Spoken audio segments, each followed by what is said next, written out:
ito mga babayan, yung sabi naman ng mga taga-UP, College of Law, no? Alamin natin anong masasabi nila dito sa impeachment na to, mga babayan. Okay? Let's go. Maalma ang mga professor ng UP College of Law. Pero si Professor na pong magkwento sa atin. Ano po, Professor Paulo Tamase. Professor, good morning po. Magandang umaga po, Alvin, at sa inyong mga tagapakinig. In essence, para maintindihan ng ordinaryong Juan de la Cruz, ano yung essence po ng statement ng mga faculty ng UP College of Law? Siguro, no, kung itatry natin i-summarize yung essence ng sinulat namin, lubha kaming nababahala doon sa mga moves na i-dismiss yung impeachment case laban kay Vice President Duterte. Kahit hindi pa man nakakakita ng isang testigo o ebidensya yung Senado, bale on technical grounds na sa palagay namin at base sa pagpapaliwanag namin sa aming sulat ay hindi naman mga seryosong grounds laban sa pagpapatuloy ng impeachment. So lahat po ba ng faculty ng UP College of Law pumirma? So mahalagang linawin nyo, no? Walang opisyal na posisyon ang UP College of Law dito. Ngunit base sa bilang ko kanina, no, mahigit 100 na sa amin ang lumagda doon sa sulat. Kabilang ang karamihan ng mga guro ng constitutional law sa UP Law. Wow, ganun kadami pala yung teacher ng College of Law, Professor? 100 plus? Yes. Marami din kasi kaming mga abogado na hindi naman full-time na nagtuturo. Nagsisilbi pa rin sa law, sa College of Law, sa pagtuturo. So hindi kasali dito yung dean. I don't even know sino na yung dean yung yan kasi si Berberabe, di ba napunta na as Office of the Solicitor General, ano po? Sino ba yung dean ng UP College of Law? Kasali ba siya dyan? Wala pa ho kaming dekano ngayon. May search process din ho kami na mukhang hindi pa ata nagsisimula. Ngunit yung mga tawagin natin yung regular faculty, yung mga ang trabaho lang talaga ay magturo at magsulat. Karamihan po sa amin ay lumagda na sa sulat na ito. Kabilang din ng mga dating dekano gaya ni Judge Raul Pangalangan ng International Criminal Court at ni Dean Pacifico Agabin. Tama. School. And some are also known in the national scene, kagaya ni Attorney Theodore Te. Nandun, nakita ko, di ba? Si Batumbakal. Nakita ko dun si Jay Batumbakal. Nakita ko rin si Professor Tew. Na-interview din po namin yan. And syempre, kayo po, ano po. So, ano ang gusto ninyong sabihin sa Senado na hindi uubra, natatalikuran ninyo ang trabaho ninyo, responsibilidad ninyo, nalitisin yan at sabihin nyo, hindi wala ng time eh. So magbababay na kami, bahala na yung susunod na Kongreso to decide on this. Hindi po pwedeng ganun, Professor. Opo, siguro po mahirap kung yung kalagayan natin ngayon sa impeachment dahil hindi pa po tayo nagkakaroon ng pagkakataon dati na ganito na katagal mula noong naihain ang complaint or ang articles of impeachment sa Senado ay hindi pa gumagalaw, no? Yung Senate natin. Kaya ang imbitasyon namin sa Senado ay basahin ang saligang batas sa lente ng pananagutan. No? Ano ba yung paraan ng pagbabasa ng saligang batas na magtataguyod talaga nun? Kaya maingat din kami sa aming sulat na sabihin na hindi namin gusto ipagpatuloy yung impeachment dahil naniniwala na kami na guilty ang Vice President. Gusto namin siya magpatuloy dahil kung titignan natin yung kasaysayan natin, yung political at constitutional history ng Pilipinas, mahalaga yung impeachment bilang proseso upang usigin ang ating mga pinakamatataas na opisyal ukol sa mga seryosong paglabag ng saligang batas at yung mga bagay na kung tutusin, disqualifying. So gusto namin marinig yung depensa ni Vice President. Gusto namin makita yung ebidensya. Ultimately, gusto namin malaman yung katotohanan. And I'm sure maraming mamamayan, no, na yun din ang gusto. Pero pag tiningnan mo yung practical side, kung gusto nyo yung may paglilitis. Exactly, yan ang gusto ng sambayan ng Pilipino, no? Yung malaman ng sambayan ng Pilipino. Ano ba yung katotohanan, no? Especially diyan sa confidential funds na yan. Dahil sigurado kasama yan sa articles of impeachment, mga babayan, di ba? So, yun yung gustong malaman ng sambayan ng Pilipino, di ba? Sa palagay niyo po ba ay may panahon pa if they're going to convene on the 11th of June as an impeachment court, tapos ang 12 holiday, tapos last day yung 13, saan po gagawin yung paglilitis dun? Sa palagay namin, no, bagaman kakaunti na lang ang araw sa sesyon na ito ng Senado, mahalaga pa rin na magsimula na agad-agad. Mm. Sa sulat namin, sinubukan namin ipaliwanag kung bakit ang pagpapalit ng Kongreso ay hindi nangangahulugan ng pagdi-dismiss ng impeachment complaint. Mhm. At sinabi din namin doon, no, na mahalaga na magsimula na ang proseso ngayon. Kaya sa palagay namin, bagaman 2 araw na lang ang naiiwan o 2-3 araw na lang ang naiiwan sa ating sesyon, no, hindi ito isang excuse upang hindi gumalaw ang Senado kasi trabaho niya, no, katungkulan niya sa saligang batas na mag-usig at magdesisyon sa mga kaso ng impeachment, no, to try and decide cases of impeachment. So yung kayong mahigit 100 profesor ng UP College of Law, ang paniniwala nyo rin ay kung sakasakaling hindi matapos ng 19th Congress ang paglilitis, walang balakid na ituloy ito ng 20th Congress.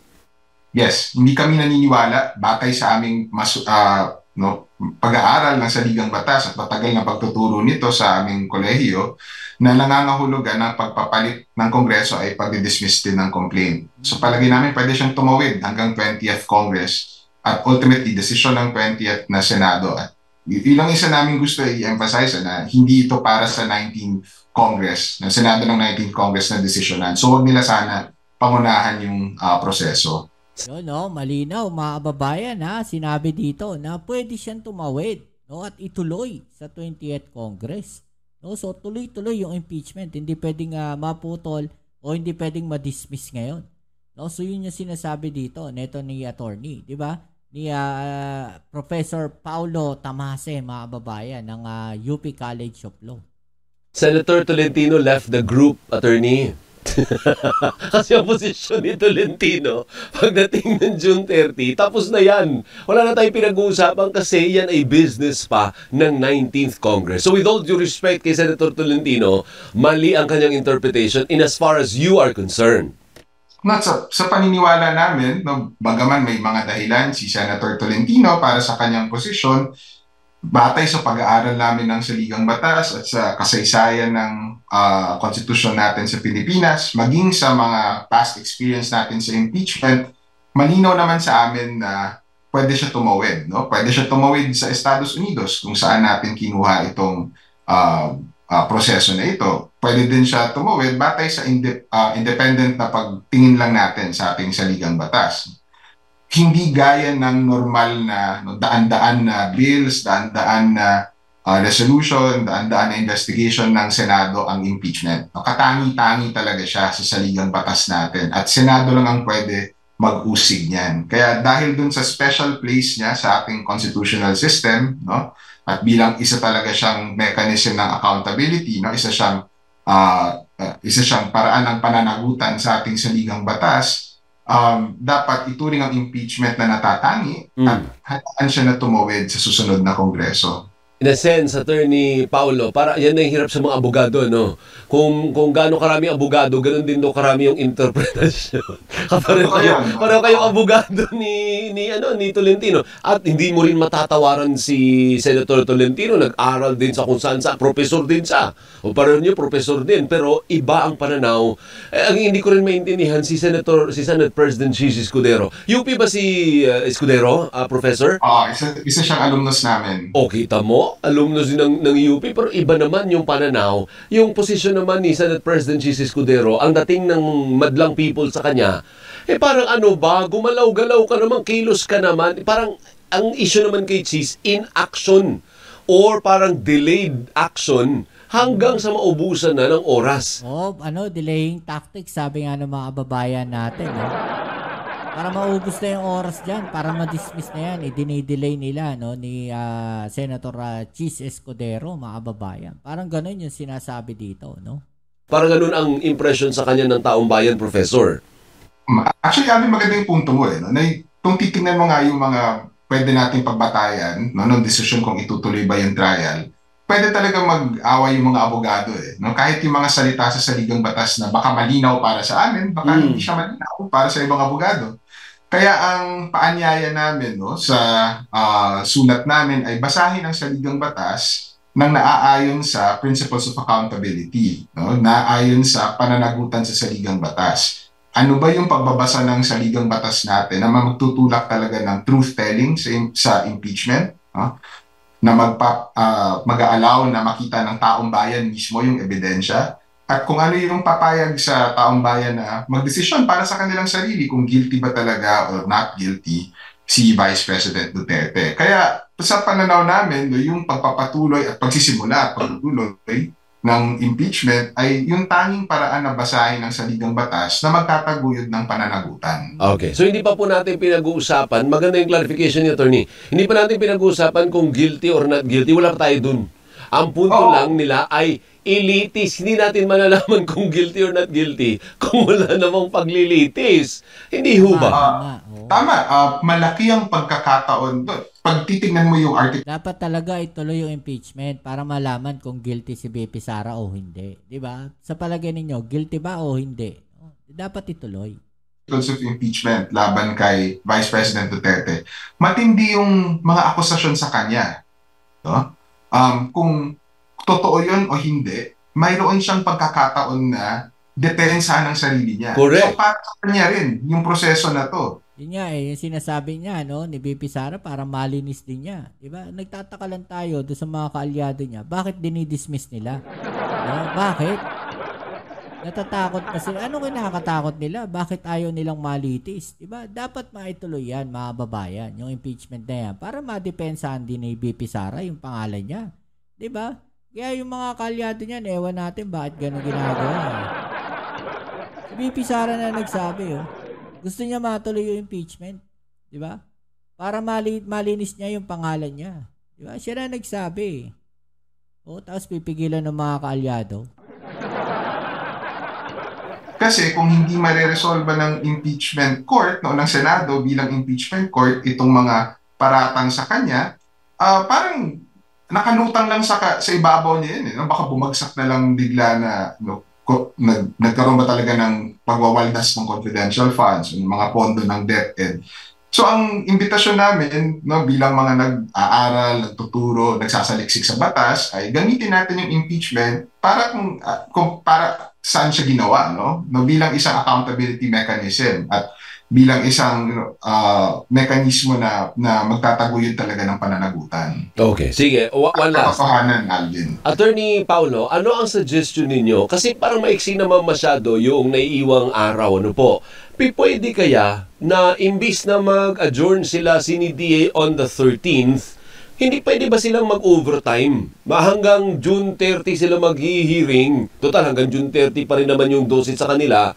Tapos araw-araw may hearing para kahit papano makausad naman yung pagdinig. Pwede ba yun? O hindi, by law, they have to adjourn DA on the 13th of June? Sa ligang batas kasi natin, Alvin, merong mandatory adjournment na tawag. So, 30 business days, 30 working days before yung susunod na sesyon, sa ika-4 na Lunes ng Hulyo, kinakailangan mag-adjourn ang Senado. Okay. Tinatakda talaga ng saligang batas natin yan.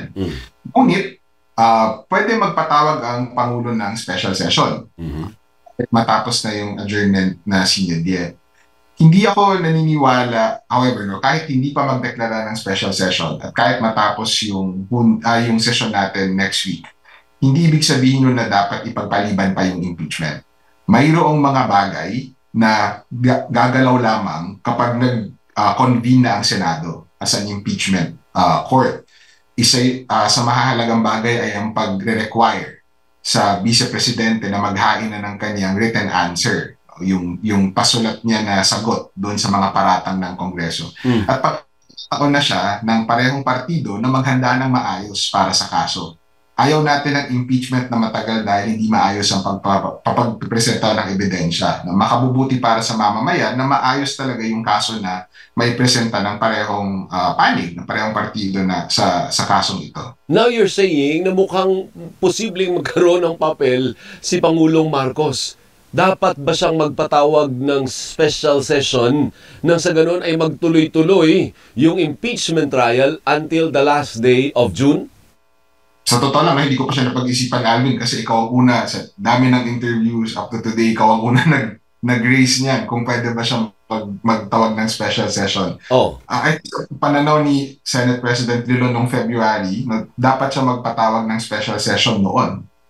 Pero iba na yung panahon ngayon, no, at malapit na tayo magpalit ng Kongreso. Sa totoo lang, hindi ko pa napag-iisipan yun ng maayos. Kasi tingnan mo kung hanggang June 13 lang tayo, edi hanggang sa pagbabasa lang tayo ng articles of impeachment, kasi hindi ba by law, kailangan may 10 days, may mga ganun You have 10 days to respond. Kung 10 days to respond, ubos na talaga kasi 1 day na nga lang naiiwan Kaya I was thinking, hindi ba pwedeng mag-OT sa ngalan naman ng katarungan, mag-overtime yung mga senador natin at araw-araw na mag-hearing from the 13th to the 30th. So the only way to do that is for the president to call a special session. You said? Yes, yun lang ang tanging paraan na magagawa yun. Siguro, ang punto ko kasi is kahit hindi actually magka-special session, mahalaga na magsimula siya. Kasi pag nagsimula na siya, yung sinasabi mo nga na period to respond, doon pa lang siya tatakbo. At hindi mabilisan yun. Siguro mga 1 buwan din yung itatagal nung panahon na iyon. The time that is spent there, no? Hahayaan na makapaglahad ng maayos na kaso yung parehong panig So siguro kahit hindi naman magtipon yung Senado in a special session, kahit di sila mag-overtime, yung pagsisimula ng impeachment, yung paggalaw na niya sa wakas, ay magsisimula na rin ng proseso ng pag-uusig kung ano ba talaga yung nangyari. Basta yung point mo, maumpisahan. Yun lang. You just started. Yun lang. At mahalaga yung simula na iyon, no? Hindi yung biro lang. Kasi yung nakikita natin sa TV na trial araw-araw, isang bahagi lang yun ng impeachment. Yung mga pasulat nila na submission sa simula ay mahalaga din. It has to start. It has to begin now. Yung mga may witness, may rebuttal, mga ganun. Later na yun. Basta ang importante, maumpisahan yung first step. Yun ang ibig nyo sabihin. Oo. No, at kung babalikan natin yung sulat namin, isa yun sa mga binigyan namin ng emphasis na trabaho kasi ito ng Senado. No? Isa siyang duty ng Senado na mataas ang pagturing sa saligang batas. Tama. Kaya kung hindi natin sisimulan agad-agad yung impeachment, no? Kaya nga forthwith proceed yung pangalan, ay yung titulo ng sulat namin, galing yun mismo sa saligang batas. Kung hindi natin gagawin agad-agad yung pagsisimula ng impeachment, parang binabaliwala natin, hindi lang yung impeachment as an accountability mechanism, binabaliwala din natin yung tradisyon ng isang Senado na independent, no? Na statesman ang kanilang role sa ating bayan. At baka mawala ng tiwala ang mamamayan sa Senado. At ultimately, yung pananagutan, hindi lang yung ka-Vice President, pananagutan din ay nag-a-apply sa Senado at sa kahit sino pang public officer. Correct.